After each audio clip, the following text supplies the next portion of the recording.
Ok, pues hoy, 22 de septiembre, 22 de... ¿Mande? Ahorita requieren los tambores de nuevo, ¿no? Ajá, de septiembre Sí, del 2022. Estamos en nuestra última sesión en esa semana 11 del trimestre 22P o primavera 22 del curso optativo. Están aquí ustedes porque quieren, nadie los obligó, de introducción a la astrobiología.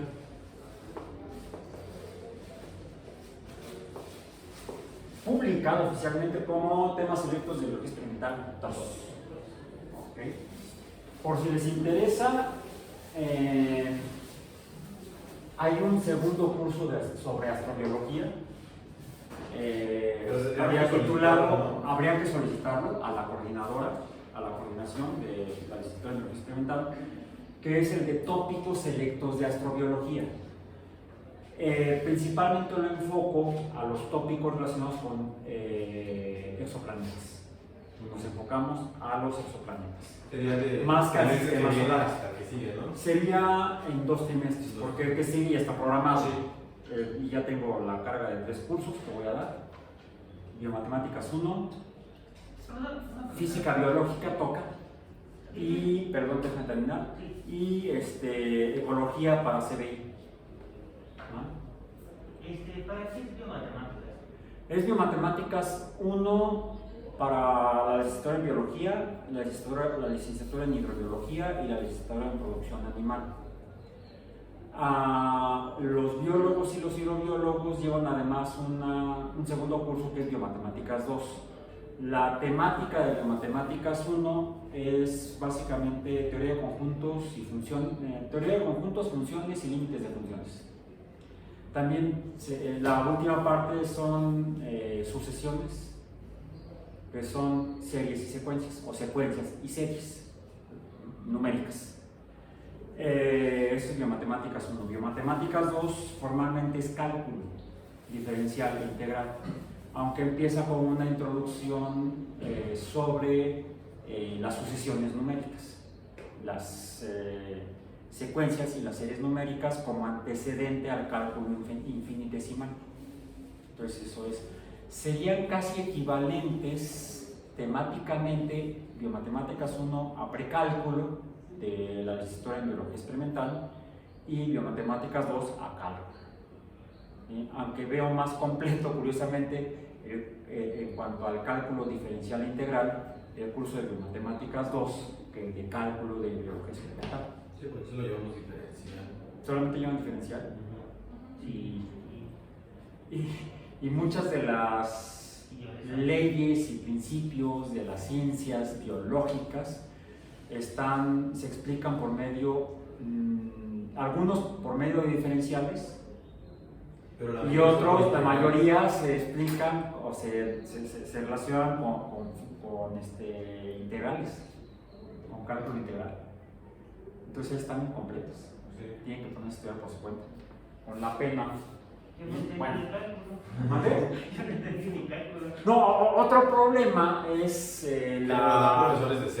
la enseñanza de las matemáticas, las modalidades, las técnicas y las formas de la enseñanza de las matemáticas por matemáticos a gente de otros campos disciplinarios a las matemáticas, porque hay pocos matemáticos en el mundo, y la UAM es por la parte del mundo, la UAM está para lado, en la cual los matemáticos entiendan el campo o la disciplina en la cual se necesita aplicar los conceptos, las teorías, los axiomas, las leyes de las matemáticas.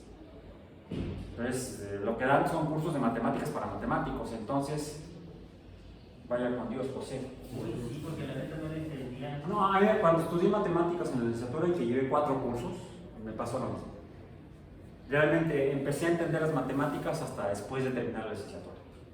Las matemáticas necesarias para lo que yo hacía de biología experimental en ese momento y lo que he hecho desde entonces. Lo que nos ha hecho sufrir es bioestadística, ¿no? Es también la de matemáticos. Me la dio un ingeniero. Sí. Y sus ejemplos eran de ¿cuál es la probabilidad de sentar tantas personas en una silla? Y yo digo, ¿cuál es la probabilidad de que un sismo ocurra, de que 3 sismos ocurran en el mismo día? Diferentes. Y por eso han salido con su batea de babas, perdón, matemáticos y físicos a hacerle al sismólogo. Digo, ¿entienden lo que es la tectónica de placas? Pero Yo lo dudo. ¿Y cuáles son los fundamentos geofísicos y termodinámicos de la tectónica de placas? Bueno, algo mencionamos en este curso de introducción a la astrobiología, Sí, porque parece que está relacionado el fenómeno de tectónica de placas con la posibilidad de existencia de vida en un planeta, de vida, del surgimiento de vida. Y eso está considerado, lo consideramos para reinterpretar la ecuación de Drake, que calcula no una probabilidad, sino un número. ¿Sí? No es un cálculo probabilístico, es un cálculo numérico. Por eso las variables son números que se pueden medir o estimar de manera educada. Es decir, hay que informarse de las variables internas de cada una de las variables de la ecuación de Drake. Recordemos, ¿cuál es la primera? La R, pero ¿qué significa la R asterisco, subíndice asterisco? No el número de estrellas en una galaxia, en este caso la Vía Láctea, sino la tasa de formación de estrellas. Y vimos, y para eso, bueno, les comenté antes de iniciar que ya les voy a compartir hoy por la tarde la presentación que usé para la charla que di la semana pasada en Coajimalpa sobre astrobiología, titulada Estado del arte de la astrobiología. Bien, la primera lámina muestra de hecho a Frank Drake. De hecho, lo que hice fue un in memoriam, dediqué mi charla al profesor Frank Drake, a quien tuve el gusto de conocer en persona. No es fácil, fue casi accidental. Yo no sabía que iba a estar él ahí, de repente llegué al auditorio y vi que estaba él ahí. En fin, fue una grata experiencia humana. Era un señor muy humano. Donde está la ecuación, R subíndice asterisco, que cuando Sagan cita y usa la ecuación de Drake en el episodio titulado, me parece, Enciclopedia Galáctica de la serie de 1980, Cosmos, él interpreta R como el número de estrellas en la galaxia. A pesar de que cuando Drake publicó su ecuación en 1961 y se utilizó como marco de referencia en la reunión internacional de 1972 o 71, creo, no recuerdo el año, está en el libro y no lo traje, el libro de civilizaciones, búsqueda de civilizaciones extraterrestres, que es la compilación, la transcripción de las sesiones de trabajo en esa reunión que fue en la ex Unión Soviética. ¿Sí?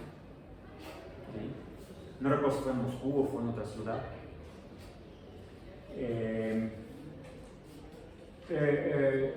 Se basaron en la ecuación de Drake y usaron R como la tasa de formación de estrellas en una galaxia, en este caso en la Vía Láctea. Es decir, la tasa. ¿Qué es una tasa? Con S, no con Z. No una taza, no una taza. Sí, dicen que en España no se puede hablar, uno corre el peligro de hablar español con faltas de ortografía. No se habla de ortografía porque no es por escrito, grafos, sea ortofonía. Una tasa con S es una relación cantidad entre tiempo. Entonces sería el número de estrellas que se producen entre unidad de tiempo. La unidad de tiempo puede ser años terrestres, o miles de años, o siglos, o milenios, etc. Uno establece la escala numérica del tiempo. Y lo que encontramos es que la tasa de crecimiento, la tasa de formación de estrellas, R subíndice asterisco, no sé por qué lo puse yo tontamente como supraíndice, ahí me equivoqué cuando cité R los datos. Para 2022, es decir, este año, los datos previos publicados en años recientes establecen R, ya no me voy a ir a 1961, eso ya quedó en el pasado del curso mismo. R, subíndice asterisco, se puede estimar aproximadamente, así lo voy a poner como aproximadamente, entre 1.6 hasta, es más, el último dato todavía es más pesimista, 0.5. La referencia es de IVANS y colaboradores de este año, la publicación, 0.5 y hasta casi 6, vamos a decir que 5.9, 5.93, dice él. 6 aproximadamente, masas, lo representan así, M mayúscula subíndice círculo con un punto en medio, significa masas terrestres por año terrestre, masas terrestres entre año. Pero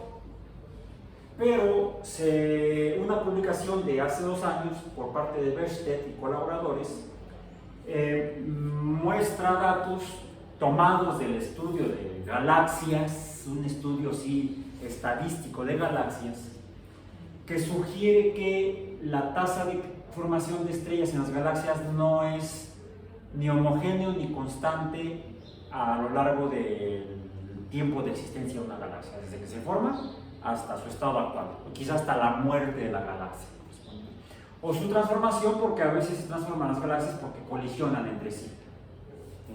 Hay evidencia observacional, telescópica, que fuertemente sugiere, decimos en ciencia, no demuestra, pero fuertemente sugiere que las galaxias en sus movimientos, en sus trayectos a lo largo y ancho y alto del universo, del cosmos tridimensional, estoy hablando de 3 dimensiones, largo, ancho y alto, en las 3 dimensiones X, Y, Z, pues cambian su posición en el espacio, se desplazan, influidas gravitacionalmente unas sobre otras y llegan a chocar. Alguien diría, ¡qué miedo!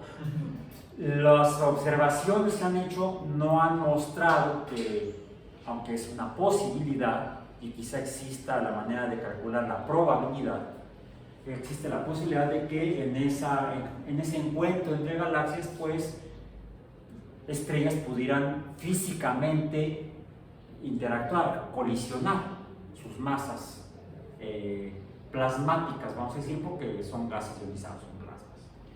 Entonces, existe la posibilidad de que pudiera haber colisiones entre estrellas, o entre planetas, o entre cuerpos astronómicos que conforman a las galaxias. Los modelos más comúnmente utilizados muestran que cuando colisionan galaxias no se puede hablar de una colisión física como la que tendríamos de un par de objetos materiales como este, en las cuales sus masas se encuentran y hay una transferencia de cantidad de movimiento, no energía, porque recordemos, y lo voy a poner de este lado, ¿cómo definimos en física, en mecánica, la energía?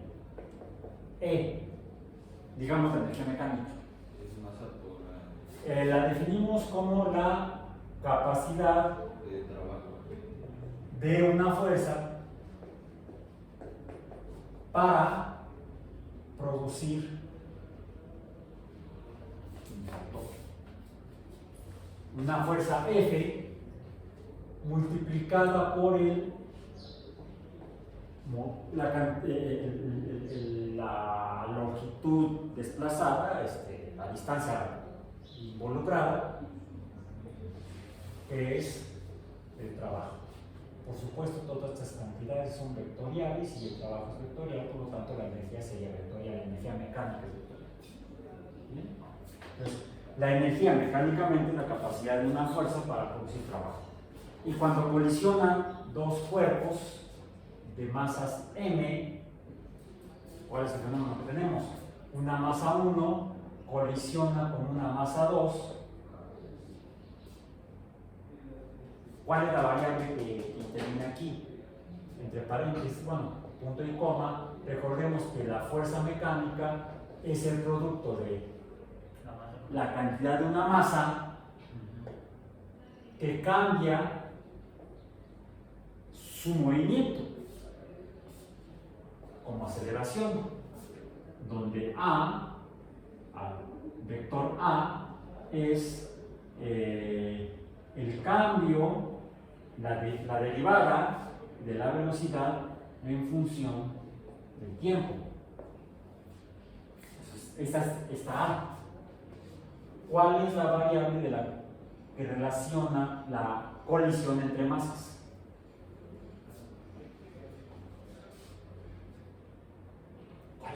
¿Cuál es? Los voy a reprobar. ¿Cuál es la variable física que nos explica lo que sucede cuando masas se encuentran colisionando? Cuando colisionan masas. ¿Qué es lo que medimos? ¿Cuál es la cantidad que podemos medir? ¿La fuerza? ¿El trabajo y por lo tanto la energía? ¿U otra cantidad física? No, la gravedad es una forma de aceleración. ¿Sí? La gravedad es igual a, vamos a poner así, la gravedad G minúscula es la aceleración vertical. Esta verticalidad la entendemos como está relacionada con el centro de masa gravitacional. ¿Sí? Esta G está relacionada con la fuerza F subíndice G gravitacional newtoniana de masa 1 por masa 2 entre el cuadrado de la distancia radial que la separa. ¿Sí? Esta G minúscula es consecuencia de esta F mayúscula, es una fuerza. ¿Sí? Aquí está implícita la aceleración, que depende de esta distancia. Entonces tenemos distancias, que aquí estaría R, pero cuadrática, elevada al cuadrado, el cuadrado de la distancia, por la interacción de las masas. Esta forma, ¿cómo interactúan las masas? Eso lo explicó Einstein en 1915, con la teoría general de la relatividad. ¿Sí? O sea, las masas deforman el espacio y esa deformación del espacio es lo que provoca el movimiento. Y mientras mayor sea la masa, mayor es la deformación que produce en el espacio-tiempo y mayor será entonces la fuerza con la que una masa atrae a otra. ¿Sí? Atrae a otra, o sea, atraen entre sí, en realidad. Ambas masas atraen. Pero aquí es otra cantidad física. ¿Dónde trabajo? No, el trabajo está acá. El trabajo depende de la fuerza y la fuerza depende de la aceleración. Y la aceleración en este caso depende de las masas, a su vez. Mientras mayor sea la magnitud de las masas, mayor sea la fuerza de atracción entre estas dos masas. Mayor será la aceleración. También mientras menor sea la distancia, r cuadrado, ¿sí? Mayor será la atracción. Esta atracción llamamos fuerza. Esa sí es fuerza de atracción. Esa sí es ley de atracción. ¿Sí? Pero es una atracción física debida a la existencia de masas, no de pensamientos. Y yo por más que estoy pensando para que me digan la respuesta, nada más no la traigo. Chicos, la velocidad de la masa 1 y la velocidad de la masa 2. Las velocidades son vectoriales, las masas no son vectoriales. ¿Y qué es V por M? La representamos en el curso aquel con la letra P, no de presión, sino de cantidad de movimiento. ¿Se acuerdan? La cantidad de movimiento. Hicimos el experimento con ¿te acuerdas? El cojín en la cabeza. El cojín que está hecho de bolitas y que te dejé caer la pelota de béisbol. ¿Sí? ¿Y por qué no te abrí el coco? Porque la cantidad de movimiento de la masa de la pelota de béisbol a la velocidad con la que encontró el cojín, no tu cabeza, ¿sí? no el hueso de tu cráneo, se encontró con las masas de n bolitas de unicel. Entonces, la masa de cada bolita se llevó una parte de la cantidad de movimiento de la pelota de béisbol. Entonces, la cantidad de movimiento se dispersó. De modo que tú creo que no sentiste nada. ¿Sí? Entonces, la colisión es un fenómeno de cantidad de movimiento, no de fuerza ni de energía. Si uno mide todo, se va a dar cuenta que efectivamente la pelota tiene una velocidad n cuando llega a interactuar con las bolitas de unicel. La velocidad de la pelota en ese momento cambia de n a 0.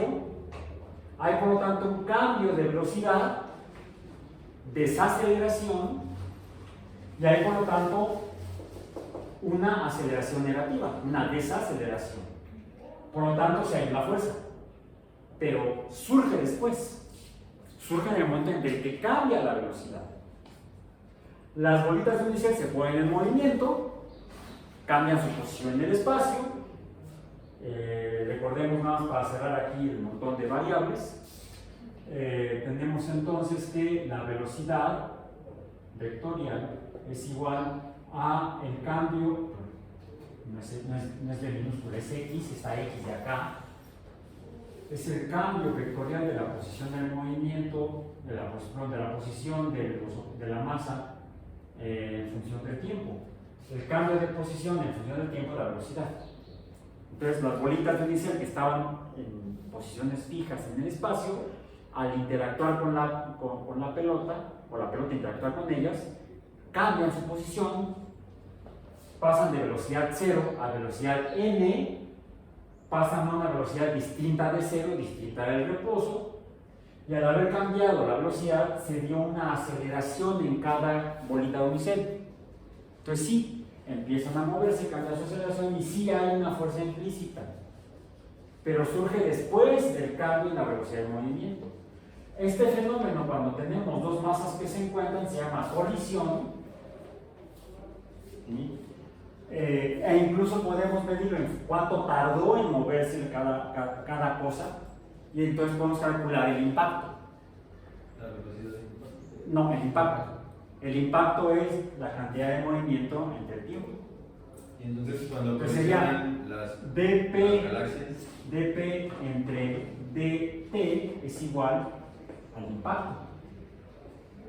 Bien. Bueno, las galaxias, a pesar de que no colisionen físicamente sus astros que las componen, pues está habiendo una fuerza porque cambia la distancia, cambia R.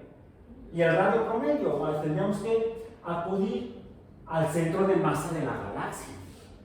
Pero de Eso depende de la forma de cada galaxia. Hay galaxias elípticas, como ya las mencionamos la sesión pasada. Hay galaxias elípticas, no, espirales, que la Vía Láctea es una galaxia espiral. Es más, en la segunda, no, en una imagen de la presentación, aquí está el modelo de la Vía Láctea, ¿sí? Donde ahí aproveché para mencionar la siguiente variable, a la cual vamos a pasar ahorita. Bien, entonces, hay galaxias espirales como la Vía Láctea, hay galaxias elípticas, hay galaxias irregulares, etcétera, etcétera, etcétera. hay todo un zoológico de formas de galaxias. Ojo, zoológico es una metáfora, una analogía. Bueno, una metáfora, una metáfora analógica. Podría ser digital también.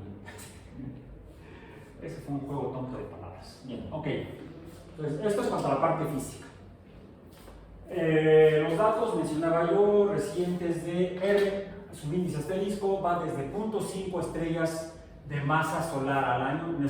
Nuestra unidad o patrón para medir esta cantidad de R es nuestra estrella, el Sol, porque conocemos muy bien su cantidad de masa. Entonces podemos usarlo como si fuera el metro para la longitud en el sistema internacional. Entonces puede ser, se estima, estudiando diferentes galaxias, que podría ser entre 0.5 estrellas de masa solar al año o 0.5 masas solares al año. No necesariamente estrellas de masa solar, pueden ser, si fueran estrellas del doble de la masa del Sol, ¿cuántos años tardarían en formarse? 4 años. Porque es 0.5 masas solares en un año, se completaría una masa solar en 2 años, y una estrella que tuviera el doble de masa se estaría formando cada 4 años. O sea, sería muy lenta la tasa de formación de estrellas, muy baja. En cambio, si nos vamos al otro extremo de esta estimación siempre hay que dar la referencia para el crédito, de Bechstedt y colaboradores, pues si es de 6, entre 5.90 y tantos, 5.93 masas solares por año, bueno, entre año, 6 masas solares al año, quiere decir que una estrella como el Sol se habría formado en un par de meses, en una sexta parte de un año. Se estarían formando hasta 6 estrellas de masa equivalente al Sol, o una estrella de 6 veces la masa del Sol, se formaría en un año. Una estrella de 10 a 12 veces la masa del Sol, la cual ya se considera una estrella gigante, 10 veces la masa del Sol ya es una estrella gigante, quizá una gigante roja, se estaría formando cada año y medio. Pero esta tasa de formación, cualquiera que sea el valor, no es constante. De hecho, nos muestran una gráfica, Bechstedt y colaboradores, que además ha variado desde el inicio del universo, en el Big Bang, más o menos de esta manera. Sin embargo, llegó a un máximo y ha ido disminuyendo. Por cierto, el sistema solar, la Vía Láctea se formó más o menos aquí. Aquí se forma la Vía Láctea, BL, la Vía Láctea, y el sistema solar se forma más o menos aquí. O sea, ya cuando la tasa de formación es bastante baja, comparada con el máximo, aproximadamente como un 20% menos rápido que en el máximo que se dio desde la formación del universo durante el Big Bang, el gran, actualmente, porque se interpreta no como una gran explosión, sino más bien como un gran. Incluso se habla de la inflación del universo. Bien, hasta en el universo hay inflación, entonces no sé qué. Bueno, y además no solo eso, parece que hubiera picos. Se tiene estimado que hubo una disminución drástica hace 9.000 millones de años y luego vuelve a aumentar. Realmente eso es tema de estudio actualmente. Entonces todavía hay muchas incertidumbres. La siguiente variable, ¿cuál es? La fracción, la proporción o fracción de estrellas en cada fase. No. Que cuentan con planetas, nada más. Que haya planetas. ¿Sí? ¿Dónde? Planetas. No. Inicialmente no nos interesa si están cerca de la estrella o lejos de la estrella. Lo que suponemos y lo que se ha encontrado, bueno, ya que tenemos datos ahora sí de F subíndice P, ¿sí? F subíndice P se estima hoy en día en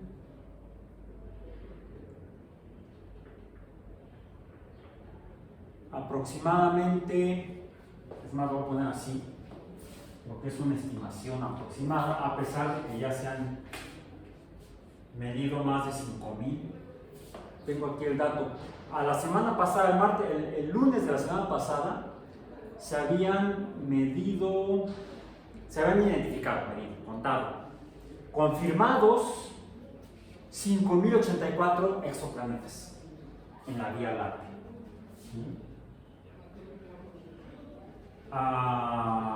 Digamos, ¿cuánto fue? A septiembre, digamos. A septiembre 09 del 2022 se tenían confirmados aproximadamente 5,000 exoplanetas, EPs, confirmados. Candidatos, mediciones, detecciones que tienen que verificarse, 8,900. Probables, vamos a poner aquí probables. Aproximadamente casi 9,000 exoplanetas, lo que nos estaría dando casi 15,000 exoplanetas, si se confirmaran estos 9,000. Estos aproximadamente 9,000. Pero se ha encontrado que algunas estrellas cuentan con más de un planeta. Simplemente en el sistema solar se reconocen hoy en día 8 planetas como planetas, además de otros cuerpos astronómicos. Profesor, ¿hay estrellas que no poseen sistemas planetarios? Hasta ahorita lo que se ha encontrado es que las que se han medido, casi todas, prácticamente, es un dato que curiosamente no suelen publicar. Entonces, lo que he leído es que no me permite dar una afirmación sí o no, pero sí, en la gran mayoría de las estrellas que se han estudiado, se han encontrado planetas o exoplanetas. Bien. Antes de llegar a ese dato, a este número, les voy a poner como sistemas planetarios porque son estrellas con más de un planeta, hay 3,800. Hay aproximadamente 3,800 sistemas planetarios. Aproximadamente 3,800 sistemas planetarios. Quiere decir que hay más de una estrella, hay más de un planeta. Haciendo una distribución de frecuencias, se estima que entonces cada estrella debería tener al menos un planeta. Aproximadamente uno sería la fracción de planetas, es decir, de las 100,000 a 400,000 millones de estrellas, porque también es otra cosa, es curioso que no sepamos exactamente cuántas estrellas hay en la Vía Láctea. Se tienen estimaciones de acuerdo a diversas mediciones. Entre 100,000 y 400,000 millones de estrellas. Bien. Estrellas entonces en la Vía Láctea, digamos aquí en la Vía Láctea, ¿sí? Habría aproximadamente, vamos a decir un número intermedio entre 100,000 y 400,000, pongamos, siendo pesimistas, poco optimistas, digamos que hay 200,000 millones de estrellas. ¿Sí? Quiere decir que entonces habría en la Vía Láctea pues 200,000 millones de planetas. Bien. Pero, y les muestro aquí la imagen, luego la consultan ustedes ya en corto. Realmente lo que hemos muestrado es nada más ese circulito alrededor del sistema solar, que es hasta donde han alcanzado a ver nuestros telescopios.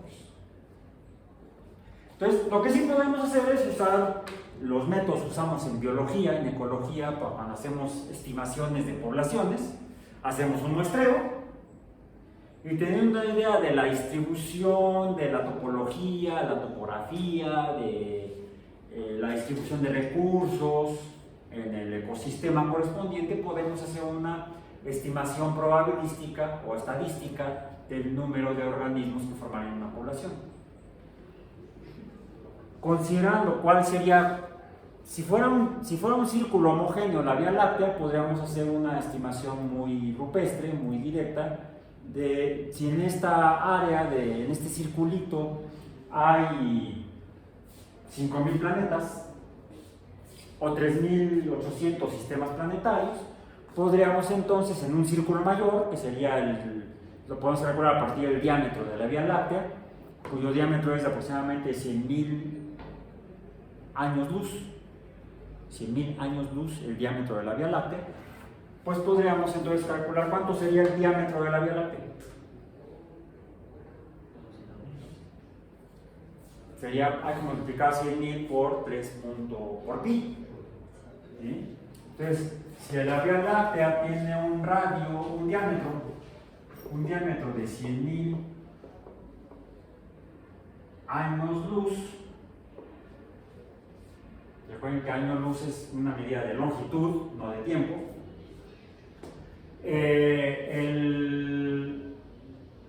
La circunferencia será igual a 100.000 por pi. La circunferencia es igual a d por pi. ¿Y esto cuánto es? Díganme. La circunferencia.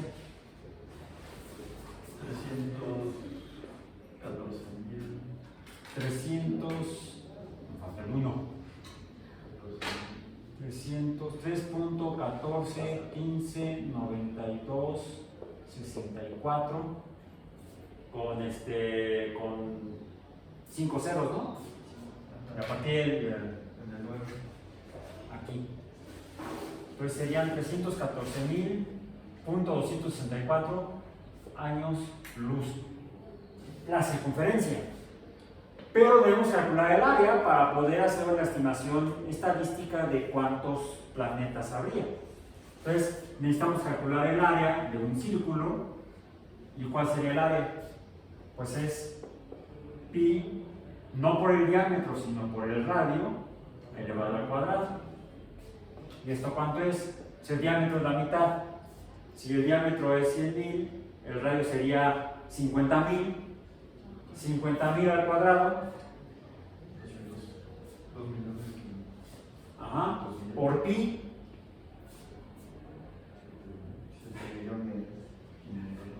aproximado. ¿Cuánto? Si alguien ya tiene el cálculo, ¿cuál sería el área si la Vía Láctea fuera homogénea, no espiral? Si fuera una galaxia circular, vamos a decir. Y además nos falta todavía otro dato. 7.800 ¿qué? 54 millones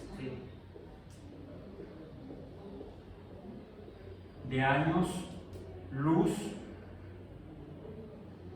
al cuadrado, porque es área, es una superficie. Pero la Vía Láctea no es plana. No, así como no existe la Tierra plana, tampoco existe la Vía Láctea plana.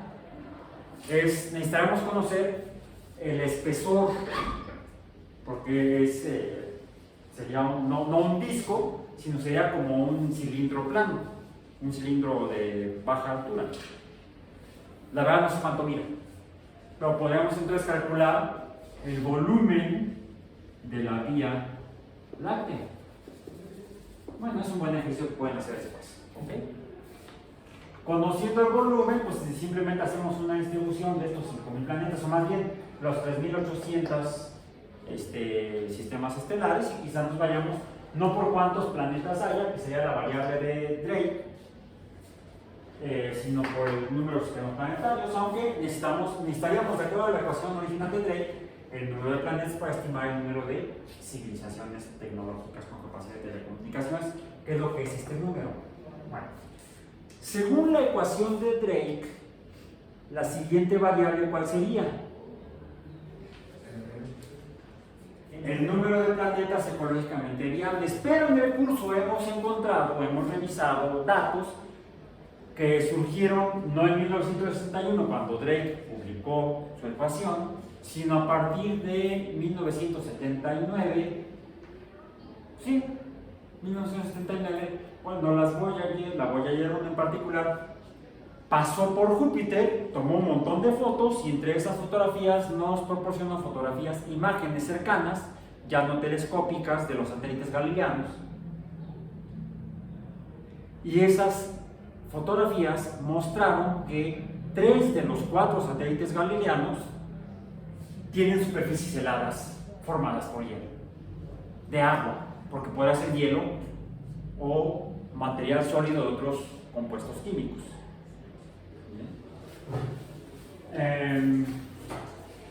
Como se ha encontrado, por ejemplo, en Titán, satélite de Saturno, donde se ha encontrado que en la superficie hay hidrocarburos sólidos, además de hidrocarburos líquidos. Bien, las cortezas heladas de los satélites galileanos y posteriormente también las mismas investigaciones o imágenes que enviaron tanto las dos naves Voyager como en años más recientes las imágenes de la Cassini, de la misión Cassini, mostraron que varios de los satélites de Saturno también tienen superficies heladas. Y uno de ellos en particular, ¿cuál? ¿De Júpiter? No, de Saturno. Lo vimos Sí, hasta lo puse en el examen. Enceladus. En Enceladus se identificaron la emanación como de chorros de algo, como si fueran géiseres, y se pudo efectivamente hacer pasar la nave a través de esos géiseres, y esa nave con los espectrógrafos detectó la presencia de agua y de moléculas orgánicas, moléculas de carbono. Entonces, por un lado, encontramos la tercera variable sería el número de planetas ecológicamente viables, ¿sí? Es la N subíndice E. ¿Sí? El número de planetas ecológicamente viables.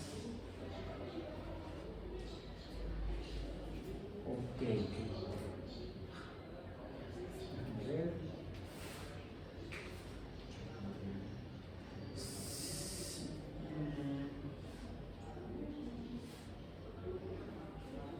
Ok, sí. El número de planetas ecológicamente viables. Pero estos hallazgos inicialmente en los satélites galileanos de cortezas de agua helada, el hallazgo de cortezas de agua helada en satélites de Saturno, no solamente los de Júpiter, sino los de Saturno, al menos 2 que yo recuerde ahorita, uno es Enceladus y el otro es Dione. En Enceladus se identificó efectivamente la presencia de agua, no solamente en la corteza helada, sino agua líquida que emana a través de la corteza helada. ¿Bien? Y se define a la zona ecológicamente viable de donde haya planetas como la zona habitable. La N subíndice E está en función de ZH de la zona habitable. ¿Sí? De eso depende F subíndice E. Ahora, esto no es fracción, es función. Fracción es F subíndice. F paréntesis, como lo hacemos en matemáticas, es F de ZH. N subíndice E es igual a F de ZH. O Y es igual a F de X. El número de acuerdo a la ecuación de Drake original. El número de planetas ecológicamente viables está en función de la magnitud de la zona habitable. La zona habitable se podría calcular como la distancia radial a la estrella que orbita el planeta, ¿sí?, dependiendo del tipo de estrella. ¿Por qué dependiendo del tipo de estrella? Porque dependiendo del tipo de estrella es la cantidad de energía que emite y que le permitiría entonces a cualquier planeta o cuerpo astronómico que orbite a la estrella tener las condiciones al menos ¿de qué otra variable depende? También depende, es una variable multifuncional, depende de La distancia del Sol, ¿no? el radio a la estrella, R sub índice asterisco. Porque metamos ahí la variable. Hay una variable que depende del radio, es la temperatura. La temperatura planetaria está en función, es una función de R subíndice asterisco.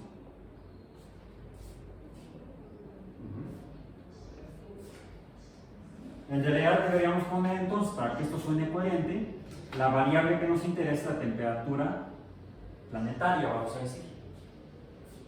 En la Tierra la temperatura promedio ha sido de aproximadamente 15 grados Celsius, aunque ya estamos en los 16 y vamos para los 17, o sea, agárrense. Si llegamos a la 20 grados, ¿qué pasa? Me dio mucho gusto haberte conocido. Sí, ya nos vamos a evaporar de esto. No, va a ser peor, más horrible la muerte de las personas en las sociedades. ¿Han visto los últimos huracanes? Puerto Rico acaba de ser barrido por Lester, ¿fue? Fiona, ¿no? Fiona. Todo porque no la rescató Shrek. Porque la rata ayudante de Big Man se fue por otro lado. Lester. El otro huracán. Sí, ahora parece que este año escogieron personajes De la cultura pop. de la cultura pop para nombrar a los huracanes. Bien, bueno, entonces, la zona ecológicamente viable depende, bueno, el número de planetas ecológicamente viables dependería de la zona habitable y de la distancia radial y de la temperatura planetaria. Pero también depende de otra variable, de la variable P mayúscula, la presión atmosférica. ¿Y esta de qué depende? Esta está en función de la masa planetaria porque depende de la fuerza de gravedad. Acá está. La fuerza de gravedad, ¿dónde está? Aquí está. La fuerza de gravedad que atraiga a los gases, que impida que se escapen al espacio exterior, depende de la masa del planeta. ¿Sí? Okay. Eso en el caso de planetas. Depende de la temperatura planetaria en la superficie y de la presión atmosférica. Vamos a terminar esto ya. Pero aquí dejé un espacio. Hemos estado hablando de los satélites galileanos, en los cuales hay agua, al menos agua helada en la superficie, de los satélites de dos satélites de Saturno, no Titán, sino Enceladus y Dione, que también tienen corteza helada, de agua helada, pero el hallazgo de agua líquida que sale como chorros a través de la corteza de Enceladus, eso detectado y medido por la Cassini, y la observación telescópica por el Hubble de Europa en Júpiter, que también sugiere la existencia de géiseres, es decir, chorros de agua, probablemente agua líquida, ahí sí necesitamos probablemente agua líquida, que sale a través de la corteza helada de agua, nos muestra que no solamente hay planetas ecológicamente viables, sino donde hay agua líquida. La zona habitable, ZH, ZH se define como estar en función de la presencia de H2O subíndice L o agua líquida. ¿Sí? ZH depende del agua líquida. T subíndice P depende de R subíndice asterisco. Y P subíndice A depende de F subíndice, depende de N subíndice P. ¿Bien? Bueno, entonces, pero también debemos considerar la fracción de estrellas donde hay planetas que tengan satélites, que sean ecológicamente viables para la vida, para el surgimiento de vida. Bien, bueno, no considerando satélites, porque no tenemos datos más que en el sistema solar, ahí sí, todavía quizá el James Webb pudiera detectar hasta satélites alrededor de exoplanetas, no lo sé, al menos no lo han anunciado, ya presentaron fotografías de Neptuno. Sí son fotografías, pero la luz foto no es visible, sino que es infrarroja. Imágenes infrarrojas de Júpiter, imágenes infrarrojas de Neptuno, faltan los otros planetas, los otros 6 planetas.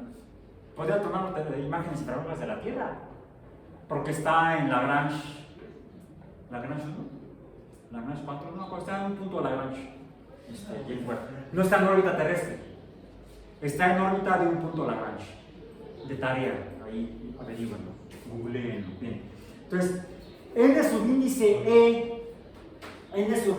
E se estima en 2022, de acuerdo a los planetas, a estos 5.000 planetas observados alrededor de diversas estrellas, incluso estrellas con más de un planeta, se han identificado o se estima, pero no se ha identificado, con base en el número que se han identificado de planetas parecidos a la Tierra, ¿sí? No planetas gaseosos como Júpiter y Saturno, Urano y Neptuno, que sí se han identificado, sino planetas de tipo rocoso como la Tierra. Incluso han identificado planetas rocosos más o menos similares a Marte, o sea, de masa menor que la Tierra. Planetas rocosos que pudieran interpretarse como terrestres, se estima un número de 10.000 millones.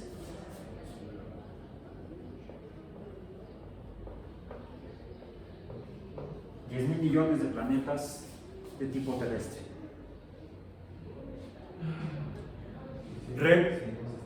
Bien, entonces uno podría pensar que al menos ecológicamente viables hay esa cantidad. Ahora, el problema surge ya en las siguientes variables. ¿Cuál es la que sigue? F subíndice L. La fracción de planetas ecológicamente viables donde ha surgido la vida.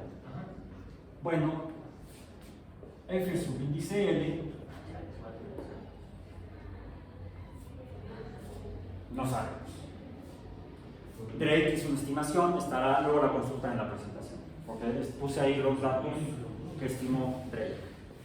En el caso del sistema solar, hay 3 planetas en la zona habitable, y de esos 3 planetas tenemos evidencia de que ha surgido vida en uno de los 3.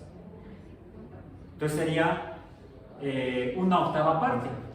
¿Sí? Hasta el momento, tomando la Tierra como muestra, se puede estimar como un octavo. Bien. Hay investigaciones en este momento, principalmente en otro planeta que es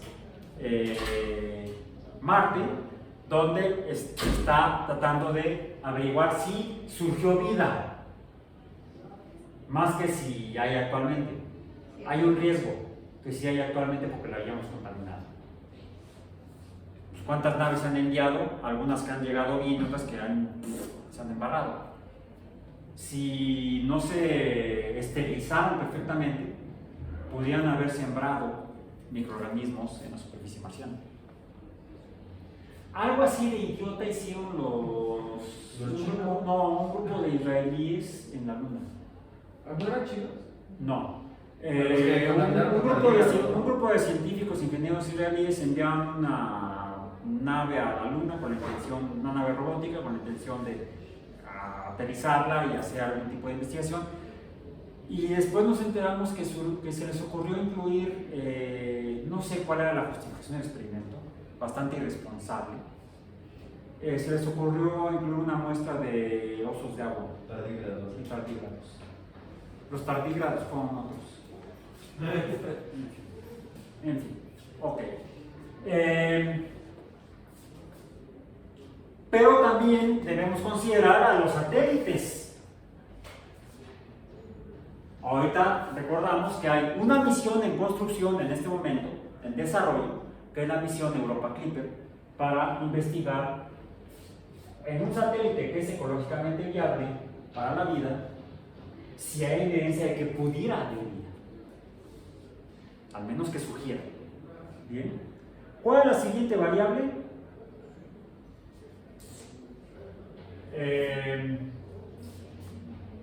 La fracción de planetas donde esa vida ha alcanzado a evolucionar hasta formar organismos inteligentes. Y en el caso de la Tierra hay más de una especie inteligente. Ha habido más de una especie inteligente. De hecho, hasta hace unos 10.000 años había todavía 3 especies de homínidos inteligentes. Parece que no queda ninguno. Con eso de la ley de atracción empieza a rodar. Ok. Y sería, de acuerdo a n, sería f sub índice c, bueno, para el caso de f sub índice i, otra vez no sabemos, f sub índice c, las especies inteligentes con que desarrollan tecnología de telecomunicaciones, y finalmente pongámoslo como Drake f sub índice L, que sería la fracción de tiempo en el que esta civilización permanece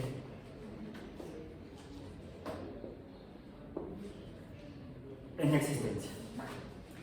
Ahora, esa especie con capacidad de telecomunicaciones, quizá podrían ser telecomunicaciones y transportes como la secretaría que tenemos aquí, que ya también es de infraestructura.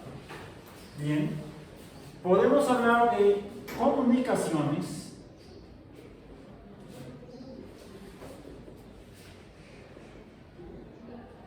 espaciales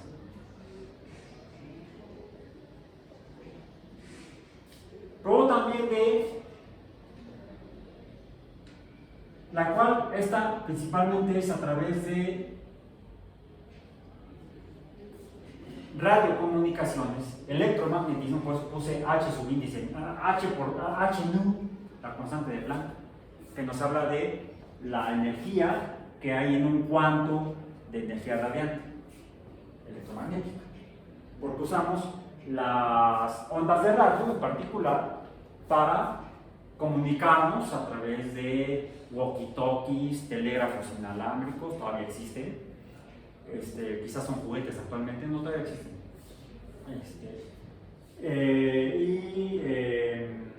teléfonos celulares, internet, etc. Y también se han enviado, al menos en una ocasión, un mensaje a través de un radiotelescopio. Se usó como emisor para enviar un mensaje a otra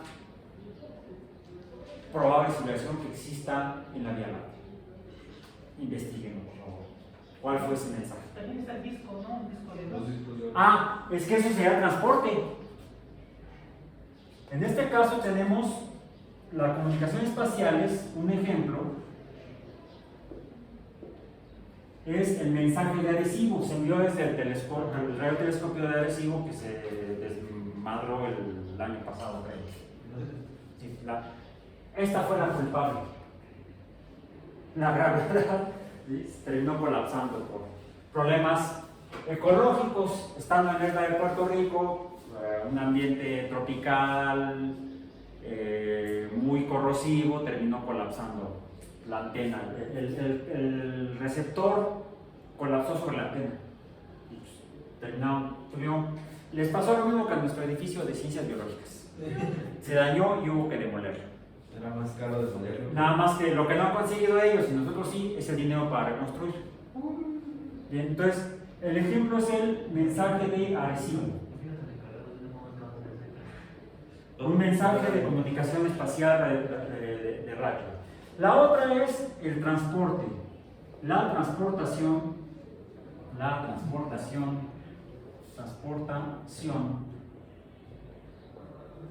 espacial. Que había de dos tipos: robótica, y en este caso el ejemplo son 4 naves, de hecho, no 2. Sí. Son las Pioneer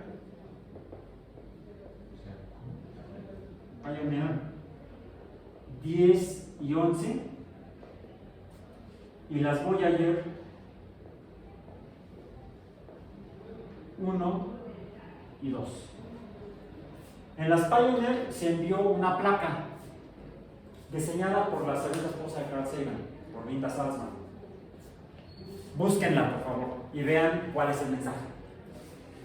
Y otro son los discos dorados de las Voyager, que llevan imágenes y sonidos grabados en un disco, como los discos de fonógrafo, porque la tecnología de los discos digitales todavía no estaba disponible para eso. Yo recuerdo haber comprado mi primer aparato, mi primera tornamesa CD de disco digital, disco compacto en el 85, 86. Y estas naves se enviaron en 1977, las Pioneer. Pero las Voyager en 1977. Las Pioneer creo que se enviaron en 1971. También curiosas las placas. ¿Sí? Entonces, también investiguen lo de las Voyager 1 y 2, cómo fue el mensaje. El otro tipo de transportación espacial, ¿cuál es? La tripulada. Y ahí tenemos de dos tipos: la tripulación no humana y la tripulación humana. De hecho, los primeros seres vivos que viajaron desde la Tierra al espacio fueron arañas. ¿En serio? Sí. ¿Por error? En el cono de una bomba B-2 reconstruida por los Estados Unidos en Nuevo México, ahí cerca de Ciudad Juárez, es donde el campo de tiro que está en... Ay, se me olvidó el lugar.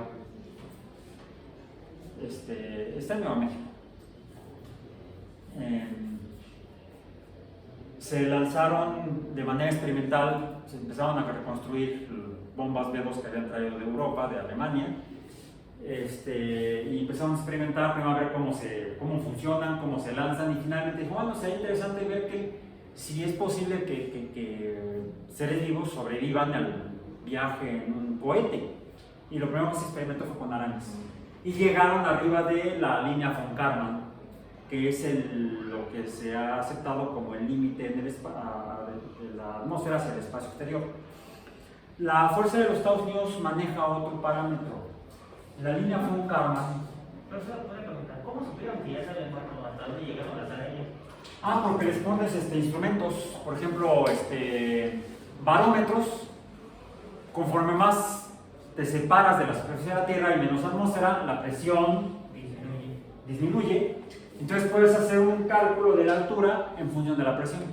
Entonces tú le pones un barómetro a un cohete, le pones un radiotransmisor, le pones un codificador que te pase los datos medidos por el barómetro a una señal eléctrica, electromagnética, puede ser analógica o digital, porque esto se hizo en la década del 40, después del fin de la Segunda Guerra Mundial. Entre 1947 y 1952 más o menos hicieron los primeros experimentos en Nuevo México. Y la radiocomunicación, la tecnología eléctrica y electrónica era analógica, no era digital todavía. Entonces se enviaban las señales de radio del radiotransmisor, tomaban los datos a la estación en tierra, estación terrena, y de ahí se interpretaban. Se tomaban los datos y bueno, se podían conocer a qué altura llegó y entonces en función de la presión, bla, bla, bla, bla. Y se encontró que las arañas sobrevivían a la subida. Se empezó a poner paracaídas en las cargas útiles. El resto del cohete es una carga inútil. Bueno, es útil para subir, pero no para bajar. Son cilindros que se quedan vacíos, que dependen de esto. Nada más que no lo interpretamos como impacto, sino como impulso. Al disminuir la masa, claro. aumenta la aceleración Y por ende y la fuerza es la misma, ¿sí? Pero disminuye la masa, entonces aumenta la aceleración y el cohete puede ir más rápido. Entonces puede salir del pozo gravitacional de la Tierra, pozo interpretado de acuerdo a la teoría general de la relatividad de Einstein, el concepto de la deformación del espacio en particular debido a las masas gravitacionales, a las masas en sí. Entonces, la línea Kármán o von Karman se estima que está alrededor de los 100 kilómetros sobre el nivel medio del mar. Entonces, de 100 kilómetros para arriba ya es el espacio exterior.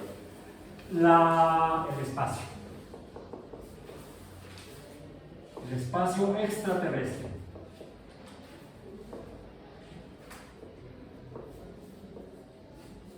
Por supuesto, ahí la presión atmosférica es prácticamente cero. La Fuerza Aérea de los Estados Unidos tiene otro dato, así que tienen otros datos. ¿Sí? Otra interpretación. Ellos interpretan el espacio extraterrestre que inicia, en el caso de la USAF, United States Air Force, lo estima a 50 millas. O sea, Multiplíquenlo por 1.609, ¿cuánto es? Son como 80 kilómetros. 50 por 1.9. Por 1.609.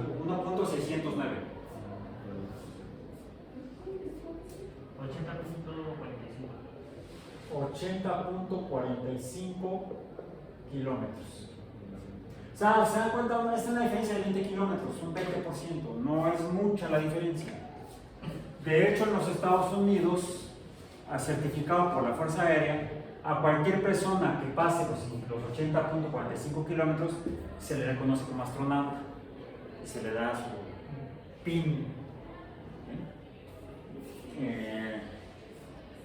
Por eso, es más, la primera manera en la que buscaban los Estados Unidos, la Fuerza Aérea en particular, de enviar astronautas al espacio extraterrestre fue en aviones cohete, en aviones experimentales.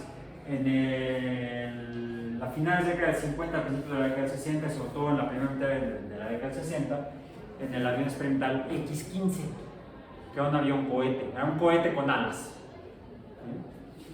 Un poco como lo que encontramos en este viejo libro de 1956 en realidad, aunque fue edición en español de 1961, que aquí le llamaron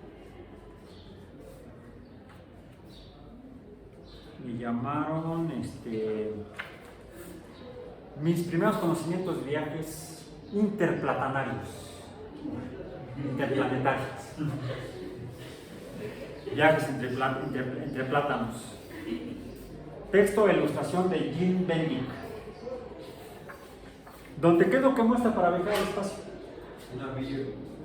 Un avión cohete. 1956. Y fue un proyecto, una serie de proyectos que empezaron a desarrollar la Fuerza Aérea de los Estados Unidos, al menos en aquellos años. Y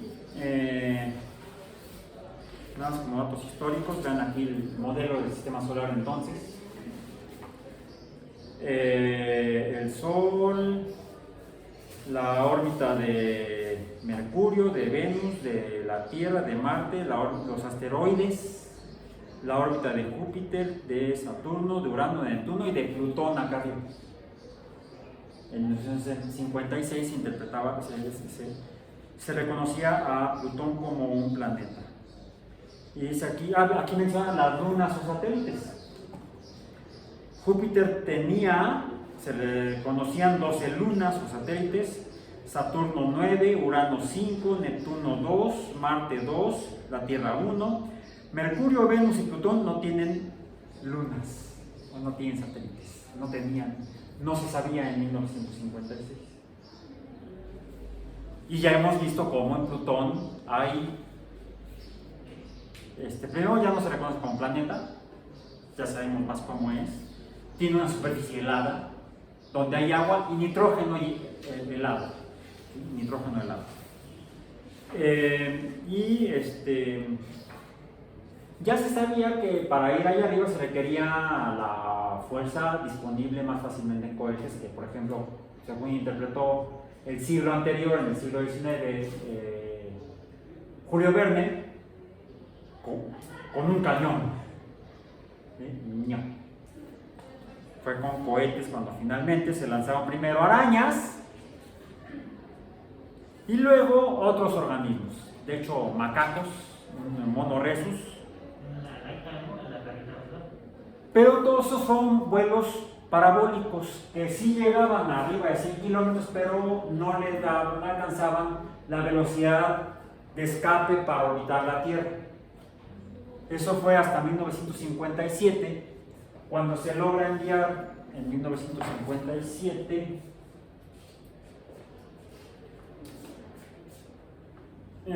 más o menos como considerando transportación espacial robótica. No era un robot, era una esfera con un radiotransmisor adentro que hacía bip, bip, bip, bip, bip, bip. En 1957, el 4 de octubre de 1957, y les voy a hacer un anuncio al final, se envió al Sputnik, que era una esfera como de 50 kilogramos, con un radiotransmisor que estuvo orbitando la Tierra a aproximadamente unos 200 kilómetros de altura. Ahí les dicen los datos. Estuvo por arriba de los 100 kilómetros orbitando la Tierra. ¿Cuál sería la velocidad orbital? ¿Es la misma para todos los cuerpos que Depende de la altura, depende de la distancia, depende de R, su índice, de R cuadrado. Depende de R. ¿Sí? Pero al menos para hacerlo por encima de la atmósfera, son 100 kilómetros sobre el nivel medio del mar, pero debemos considerar R de dónde parte. El centro de masa. El centro de masa de la Tierra. Digamos que está cerca del centro geográfico de la Tierra. ¿Sí? Entonces tenemos que sumarle a estos 100 kilómetros el radio terrestre. ¿Cuánto es? Más de 6.000 kilómetros, según hemos calculado. ¿Cuál es entonces la velocidad orbital? ¿Qué velocidad debe tener un objeto para poder salir al espacio? Esa es la velocidad de escape, ¿no? La velocidad de escape. ¿Cuál es la velocidad de escape? De eso depende. ¿Cuánto? 11,19 kilómetros sobre La velocidad de escape es de 11. ¿Cuánto 14? Kilómetros sobre segundo, lo que equivale a 11.320 kilómetros por hora. 400 metros entre segundo. Estamos siendo muy físicos. 11.000 metros entre segundo. ¿Que equivale a cuánto en kilómetros? A poco más de 40.000 kilómetros por hora. 40.280. 40.280 kilómetros entre hora. El problema no es salir, el problema es regresar. Pregúntenle al Columbia, a la Columbia, y al transbordador espacial Columbia. Ya que se queden allá arriba. Pues tenemos ahorita 5 y 4, no, 3 y 4, 3, 6. Hay 10 personas ahorita orbitando la Tierra en la Estación Espacial Internacional. Pero ya en Estados Unidos, Está programada para funcionar al menos hasta 2028, 2029. Que la estación La espacial. Estación Espacial Internacional. Y luego, Que se lanzó, se empezó a construir a finales del siglo pasado y empezó a ser habitada en el año 2000 o 2001, no lo recuerdo exactamente. Caos que, ¿qué edad tienen? ¿Qué edad tienen? 22. 22. 21. Toda su vida, a lo largo de toda su vida, ha habido personas viviendo en el espacio Sí. exterior. En cambio, cuando yo nací, lo único que había salido un rato habían sido arañas, monos, perros y hasta un gatito. No, creo que eso fue después, debe ser en el 62. Los franceses lanzaban un vuelo parabólico a una gatita. No, sí. La que se murió desafortunadamente fue Laika. El primer mamífero en órbita terrestre. Al menos durante la primera órbita se mantuvo vivo. Parece que como a los 80, 90 minutos colapsó por golpe de calor. Y el tiempo de una órbita a esta velocidad, a esta altura más o menos, un poco más arriba, es de 1 hora y media, 90 minutos más o menos es lo que es el periodo orbital, en órbita baja. Mientras más lejos estamos del centro de la Tierra, el periodo es mayor. El tiempo que toma darle una vuelta a la Tierra toma más. Puede ser que estemos a una distancia tal que tome 24 horas darle la vuelta a la Tierra. Y entonces estamos en órbita geoestacionaria, como los satélites de telecomunicaciones. Pero no espaciales, sino de la Tierra al espacio y a la Tierra.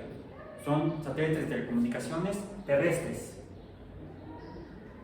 Tenemos satélites de telecomunicaciones espaciales, sí, o naves espaciales de comunicaciones espaciales, orbitando alrededor de la Luna, orbitando alrededor de Marte. Sirven como satélites de telecomunicaciones para comunicarse con las misiones robóticas que están en Marte. Porque si no, sucedería que cuando el planeta correspondiente en el que está nuestro robot, el lugar en el que está el robot está del otro lado respecto a la posición de la Tierra, pues no podría comunicarse el robot a la Tierra o nosotros con el robot para darle instrucciones. Entonces, el hecho de que se han enviado naves robóticas o satélites de observación planetarias o observación de Marte, o el análisis, los estudios atmosféricos de Marte, los estudios terrestres, toda la superficie de Marte, terrestre de Marte,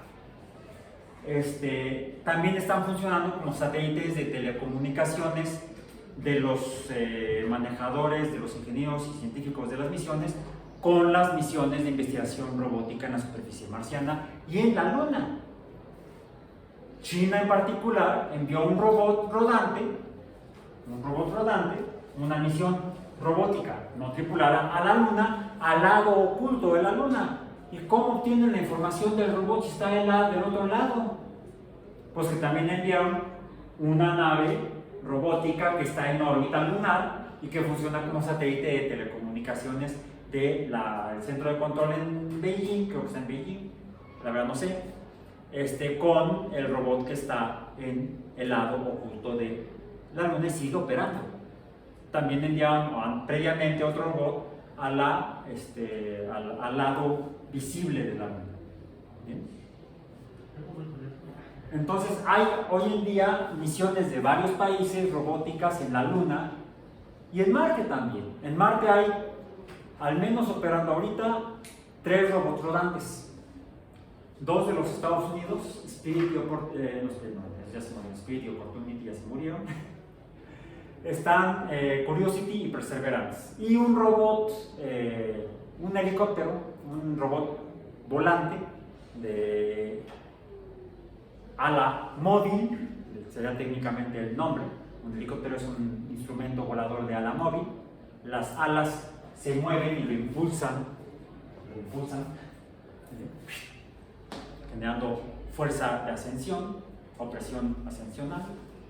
Y un robot rodante chino. Creo que uno de esos robots fue que plantó una planta, ¿no? Y que sí germinó. Sí, enviaron semillas creo que a la luna, los Ajá. chinos. Y que sí, una sí germinó. Y sí germinaron. ¿Lo de arroz? Ajá. Entonces, investiguen esa misión, por ejemplo. Es interesante esa misión. ¿No sabía? Así como en la Estación Espacial Internacional se están cultivando lechugas y es lo que comen los astronautas y cosmonautas que habitan como si fuera hotel. En realidad no son hoteles, bueno, sí han ido hasta turistas que pagan una la nota por ir a la Estación Espacial Internacional, pero la mayor parte de las personas que van son personas entrenadas para hacer experimentos científicos, desde biológicos y médicos hasta astrofísicos y de otra naturaleza, metalúrgicos, etc. Experimentos físicos, químicos, biológicos que se hacen, e incluso podríamos hablar de experimentos sociales. Simplemente el día de ayer salieron a la Estación Espacial Internacional desde un cohete lanzado desde Baikonur, de la ex Unión Soviética, actualmente es Kazajstán, en asociación o en convenio con la Federación Rusa. Sigue la Federación Rusa operando la base de lanzamiento en Kazajstán, en Baikonur, desde la cual lanzaron el día de ayer a 2 cosmonautas rusos y a un astronauta norteamericano, por cierto de origen hispano, creo que es de origen salvadoreño. Emigrante, un migrante salvadoreño que fue a los Estados Unidos y ahorita está en el espacio. Por cierto, creo que tiene ya la nacionalidad norteamericana. Entonces, en la estación espacial es un laboratorio que tiene 22 años operando.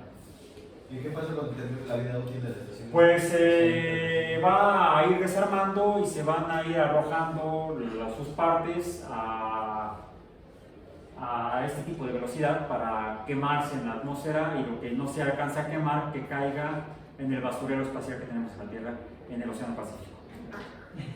Se dejan caer entonces de manera controlada. ¿No se va a sustituir la Estación Espacial Internacional? Sí, hay proyectos ya en desarrollo para la construcción de nuevas estaciones espaciales de carácter internacional, incluso de tipo comercial. Esta es gubernamental, la pagan los impuestos de personas que viven en Europa, en Estados Unidos y en Canadá. Incluso durante un tiempo también tuvo financiamiento por parte del gobierno de Brasil en los primeros años, pero luego se retiraron por cuestiones de dinero, y no sé, políticas, etc.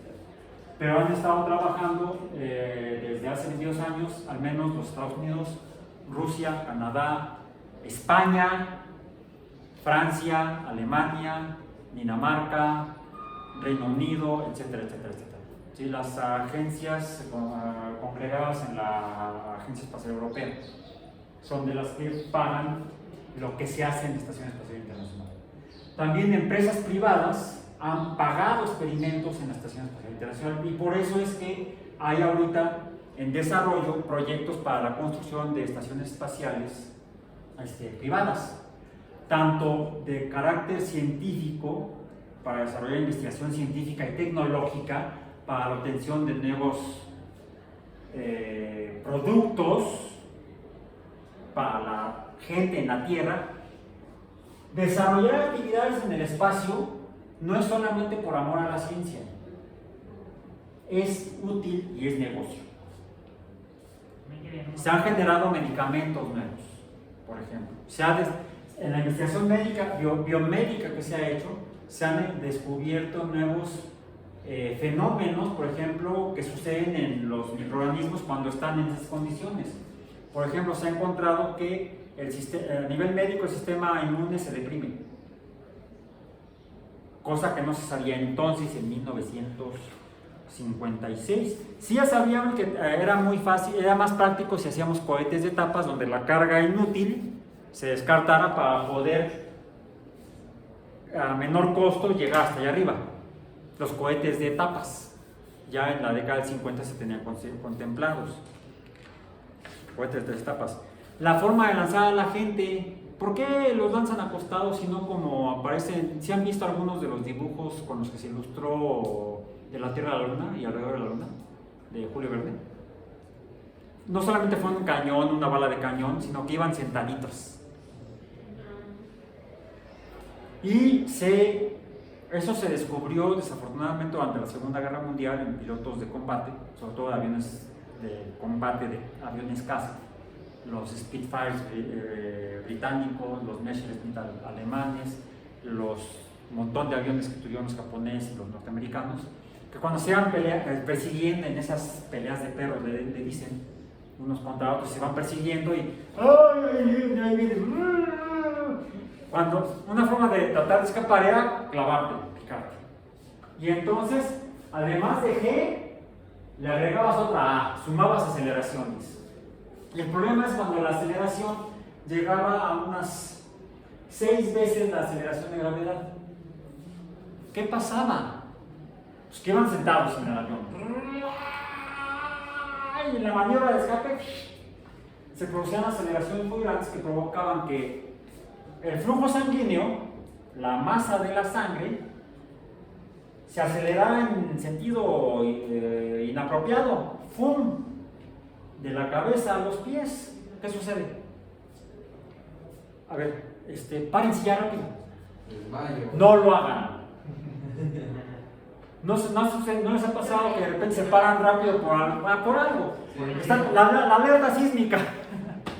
Y se paran y entonces se sienten más mareados de lo que sería por el puro movimiento sísmico. Por eso en las montañas rusas hay gente que se llega a desmayar. Sí, por las aceleraciones que provocan que el líquido que tenemos en el plasma sanguíneo deje de irrigar por segundos las neuronas y entonces se da un desmayo, en inglés le llaman blackout. Bueno, hubo pilotos de combate en la Segunda Guerra Mundial que se murieron, se estrellaron en el avión no porque el otro le haya dado al avión, sino porque al tratar de evadirlo, las aceleraciones adicionales provocaban que su cerebro se quedara sin irrigación sanguínea, sin oxígeno suficiente para que las neuronas siguieran funcionando, se desmayaban y pues, perdían el control del avión y se terminaban siendo una embarrada en el piso. ¿Sí? Todo esto los médicos militares, junto con los oficiales que investigaban las causas de las bajas de los aviadores, descubrieron que era por desmayos. Es que cuando se lograban rescatar los cuerpos de los pilotos, es que no tiene agujeros. ¿Por qué se estrelló el avión? Se hacían los análisis forenses de los restos, tanto de los humanos como de las naves. Se encontraba que el avión no había sido suficientemente dañado por el enemigo. Porque se murió. Se desmayó. Y a veces los compañeros que veían, ¿no? De repente perdían comunicación con el que estaba escapando. Fulanito, y fulanito no respondía. ¿Por qué? Porque estaba desmayado. No estaba muerto, estaba simplemente desmayado y se moría en el impacto. Por la cantidad de cambio, en la cantidad de movimiento, en el impacto. ¿Sí? Entonces, fue por eso que se descubrió que había que lanzarse. Como lo que uno sufre es una gran aceleración, pues mejor acostados. Así al menos esta parte está bien oxigenada. No solamente eso, también lo que se empezó a hacer para el caso de los pilotos, se empezaron a desarrollar los que se llaman con pantalones anti-G. Son unos pantalones que ya están llenos con tubos de tipo látex, vamos a decir, y que están conectados a bombas de aire dentro del avión. Entonces el piloto llega, se sienta con su paracaídas, se pone su casco, su máscara de oxígeno, porque eso ya se sabía. En los aviones que volaban más alto, llevaban tanques de oxígeno para a mayor altura, menos oxígeno. Bueno, eso también se descubrió cuando los primeros viajeros en globos aerostáticos en el siglo XIX, quiero imponer un récord de altura, imponían un récord de muertes. Y también se dio en el montañismo, mismo fenómeno. Entonces, eso se resolvió con tanques de oxígeno. ¿Bien? Lo otro se resolvió con pantalones, con globos, literalmente, que cuando el avión tiene acelerómetros, etcétera, cuando el avión detecta, mide aceleraciones muy grandes, acciona la bomba, las mangueras en el pantalón se inflan y entonces comprimen las venas de las piernas e impulsan el riego sanguíneo hacia el torso y la cabeza. Eso se resuelve con ingeniería. Pero a su vez también los pilotos son entrenados, porque una forma de mantener eso es respirando profundo y apretando el abdomen. Entonces tú mismo con tu sistema respiratorio y muscular empujas el riego sanguíneo hacia la cabeza. ¿Vieron Top Gun? La segunda. En la primera no se nota. Yo no he visto la película, he visto nada más cortos y se ve como en las maniobras, se ve como empieza a hacer los ejercicios y además hay videos de la última, sí, Top Gun Maverick. Yo vi la primera cuando lo pasamos en el cine, por supuesto, y esta dije, no, ya es mucha mamada. Ya, no, además, ya de mi estado no me llama mucho la atención este tipo de películas. Pero se ve emocionante, vamos a decir. Pero sobre todo se ve muy científicamente basada en hechos reales.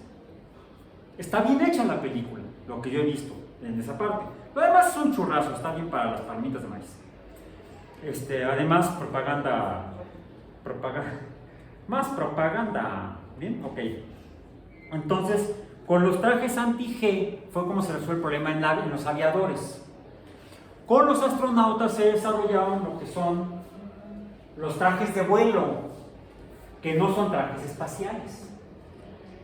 Son trajes presurizados para permitir, por ejemplo, que pudieran sobrevivir al viaje suborbital u orbital, pero también para tener su oxígeno de respiración y en caso de que tuvieran que salir de la nave, sobrevivir fuera de la nave a gran altura, que fue el caso de en 1961, y ya vamos a acabar, en 1961, el 12 de abril de 1961 fue cuando se hizo el primer intento de viaje espacial. Sí, fue viaje espacial, aunque fue de ida y vuelta en órbita baja.